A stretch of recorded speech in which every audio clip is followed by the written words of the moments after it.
We've covered on the programme several times, a lot actually with Derek Mitchell from Greystones, the Fine Gael councillor, about the N11 car park in the evening time at Cherrywood.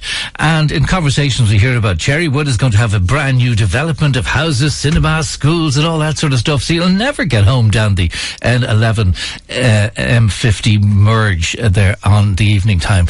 I mean, it can build up to even sort of Colonel's Court area. That's the sort of area by about 4:30 in the afternoon. Well, Stephen Donnelly TD, Independent, has got a letter in relation to this. He's on the line now. Stephen, good morning. Morning, Declan. Good morning. So you must have queried this in order to get a reply. Yeah, so we've been on this for a long time. I first sent in a letter, a parliamentary question, I think it was December 2014.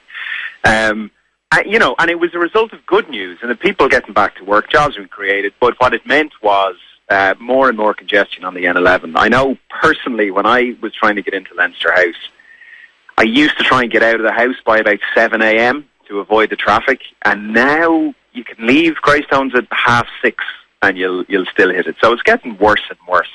And obviously it's in both directions. You know, we have gridlock by 7:15, 7:30 going north, and then coming south again for anyone coming to Bray, Greystones, Wicklow Town, Arklow. It's pretty chocker by about, 4:45, 5 o'clock. So we've been pushing for this for quite some time. And as you know, there was a big national strategy done for transport for the country, including looking at bringing the Lewis into Bray and up to Fasserow and so forth. So we've been pushing and pushing, and what I requested was that a report was done, that a congestion study was done. And a few months ago, it would appear they took that on board and they've started to do it. So they wrote back to me just in the last few days, and they've said they have identified serious congestion problems. They've identified both short and longer term potential solutions to it, but unfortunately they also point out, they say, look, there's nothing in the current capital expenditure transport plan to deal with this. So the next phase now is to sit down with Shane Ross and his officials. Wrote to the minister yesterday to see what we can do, because at least we now have a report from the state saying this is a problem, it's a serious problem, it's a problem in both directions, and here are some of the things that the state should consider doing about it. The first reaction a lot of people would have would be build the road wider and make sure that it's wider around by Fasserow and wider around by Kilmac and all that sort of stuff. Others might point to, we've no alternative. We have to use the car to get anywhere to work because jobs don't come to Wicklow. So we live in Tinaley or we live in Auckram or we haven't got public transport to get anywhere. We have to go to Dublin for jobs. So if you tackle the jobs and the transportation, maybe, it could be alleviated. Yeah, I think that's exactly right, Declan. There's two problems. One is the N11 itself isn't wide enough, and the letter I've had back now from Transport Ireland says we need to consider putting in a third lane. They've specifically identified the junctions at Bray North, Fasserow as one of the major choke points. As any of us who use the road would know, obviously Kilmac is a major choke point as well. When you have to go from 100 down to 60 going south, or even 100 down to 80 going north in the morning, obviously it creates massive tailbacks. So what the report is looking at is, it's not a holistic look at the transport problems for Wicklow. It's a look specifically at the N11 to say, look, there has to be work done on the junctions. The road is going to have to be widened. You're going to have to put in a third lane. The good news, of course, is there is plenty of land. It's not like it's an urban motorway and there would be huge problems. So there is a lot of land. But I think your second point, Declan, is exactly right, is that we need better public transport. So I've been looking for the Lewis, for example, to be brought down from Cherrywood, down around that Fasserow junction, which would allow for more development there, and then down into Bray.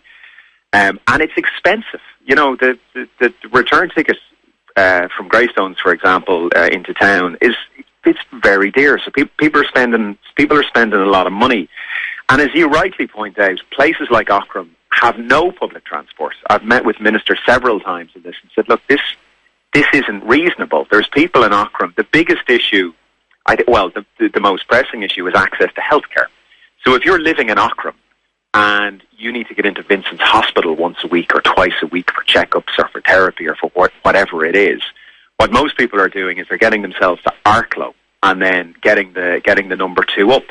The number 2 obviously has been cut back, stops have been taken out. Now, we did succeed in getting the bus company to keep going down.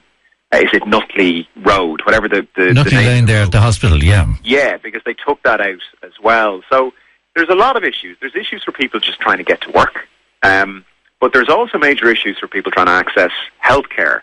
We're working on various school bus routes at the same time. But your main point, I think, is exactly right, is that in an ideal world, there would be a decent public transport system, a combination of the DART, light rail, extension of the Lewis, bus services.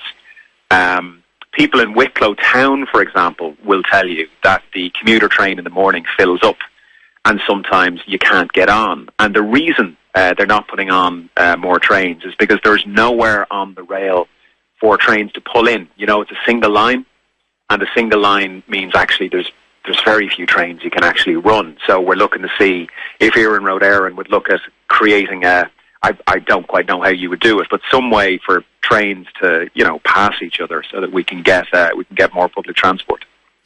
Yeah, just one thing to take up in the future. Recently, in the new fares restructure, it's restructure every year now with all these fares and things. Part of Kildare used to be you'd pay the same as you pay in Greystones, a sort of an outer city fare. It has been brought into the city centre type of fare. So if I'm not sure, but I'll say Clane, for example, or somewhere like that, which used to have the same price point as Greystones has been brought in now to be like Bray, for example. And the Greystone station was left out of that sort of pricing plan, and they brought in Kildare. So it might be just something to investigate, or find out the accurate information of what's happened in Kildare, I suppose, first. But there could be a case to bring Greystones, bring that fare down. There's definitely a case. Like there's a huge jump in fare between Bray and Greystones. Now, I use the Leap card, so I can't remember what the exact price point is, but whenever you don't have your card with you, you end up paying a tenner or more than a tenner to get from Greystones into town. From Bray, it's a lot less. We have pushed before. I have been in touch when Alan Kelly was Transport Minister. We have looked to see. We also looked to see if we could get subsidised routes up to Ockram, and if we could have the number 2 subsidised, they could put on. They could put on more a higher schedule. But I didn't realise they'd succeeded in Kildare. So we'll certainly. I'm looking to meet Minister Ross on the N11. So it's certainly something we can bring in. I'll tell him that you were advising accordingly. All right, okay, fair enough. Right, but I think it is an issue, because I just noticed that about when they were adjusting it, that people in Kildare, certain parts of Kildare, were delighted. Now I don't know if it had knock-on implications that the Bray equivalent went up or not, but certainly the Greystones equivalent went down. But listen, the thinking has to change. When Alan Kelly was Transport Minister, I met him on the number 2 bus, and I met him on Ockram, and made the point that this is an access to healthcare issue. This isn't just a nice to have. This is essential for people living in parts of rural Wicklow. And what he explained to me was the way the state thinks about public transport is it has to be full cost recovery. So it has to be commercially viable. And what you can do is you can make a few isolated cases for routes to be subsidised, but that actually it's quite rare and it's quite difficult to do. And my sense is that thinking needs to change. We need to stop thinking that getting the bus or getting the DART should necessarily be full cost recovery. It is public transport, it is a public service, and obviously if you can lay on more buses and potentially subsidise the routes where you have to, well then maybe you don't have to go to the expense of adding third lanes to dual carriageways and so forth. So what we need is I think we need to think differently about transport. And the other thing we need to do is we need a holistic transport plan.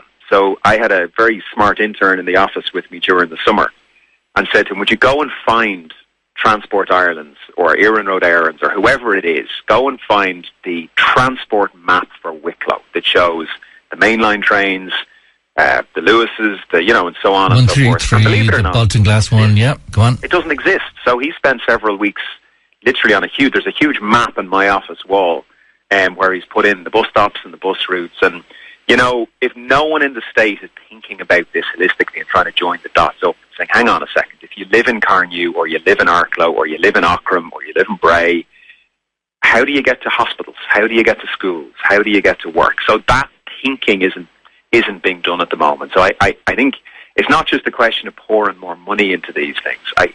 We need a joined up plan. Just one last thing, Stephen, and thanks for your time this morning. A texter here says, as regards jobs in Wicklow, A.O. Smith, shearing plough, Dell IDA land bank in Greystones, all idle. It's time for the politicians to get their fingers out and bring jobs to Wicklow. The IDA won't even visit. I think that's not an unreasonable comment. I mean, the politicians, be they TDs or be they councillors, in fairness, do work to do it. I've met with the Chief Exec, Martin Shannon of the IDA, specifically on this point to say, look, here are your site visits to Wicklow. They're not good enough. We've had someone appointed. The site visits are beginning to go up. But you see, again, it comes back to joining the dots. If you talk to the planners in Wicklow, as politicians do regularly, to say, look, can we get more social housing or just more housing in Arklow or in Blessington or in Baltinglass or in wherever? What about that development that was meant to go on the other side of the Fassar Road Junction? Where is all this? What they'll say to you is the people now dictating planning in Wicklow are Irish Water. Like, think of Arklow. The reason nothing can get built in Arklow is because we're waiting on the water treatment plant. The same situation is in Blessington. We have been working with someone who is desperately in need of a custom-built house because one of the kids in the house is really sick and just needs a certain amount of space. And we're trying to get one house built. Now, we think we can get the funding for it, but the word back has been, you're not allowed to build houses because of Irish Water. So we went to Irish Water and said, would you mind giving us a derogation for this one house? Here's the situation that this kid is in. And they said, yes, in this case, we can give a derogation. But like, the Wicklow planners are faced with an almost impossible job because, they have, where's the ESB? Where's Irish Water? Is NAMA involved, and so on and so forth. So again, I agree with your texter. Yes, there has to be more done. But it's not just about getting... Well, there's infrastructure as well, Dunlavin and Blessington and It's about Arklow. joining the dots. And one last comment here, Stephen, only 2 buses a day through Rathdrum. Well, of course, there's train and maybe not demand. I don't know, maybe just people giving up on public transport and drive. That could be... You'd have to woo people back and give them confidence in the fare structure and the reliability but and the right times. I spent a year working for Transport for London, and when Ken Livingstone came in, he did some really interesting stuff in transport. The first thing he did was they pumped a load of money into the bus routes. They got rid of all the double-decker buses. They did some interesting research to show people don't like double-decker buses. Like, let's say if you're, say, an elderly person or you're feeling vulnerable in some way, the people don't like going upstairs, and they kind of feel isolated and maybe a bit vulnerable. They got rid of them all. They brought in single-decker buses. They were always spotless, and they ran on time. And they were very, once you got your card, they were actually quite cheap. And they were a great way of getting around London. And when he had that in, I said, okay, now you have the tube and you have a really good bus service in and out and around the city. Now we're going to bring in this congestion charge. So we're going to force the cars out. But critically, he didn't do that until he had the public transport. And by the way, they run buses 24 hours, and the tubes are going to run 24 hours from next year. Stephen, got to leave it there. Thanks very much indeed. Thanks, Declan. Good to talk to you. Thank you. So, just to say, I'll keep highlighting it here on the programme about what's happening on the M11 M50 merge, especially in the evening time, but it's there in the morning as well, that people just can't get out of Wicklow. But should they be getting out in the first place? Because if there were jobs in your locality and there's a lot of empty premises around, maybe things could be different. Your views are welcome. It's 087 77 11 103.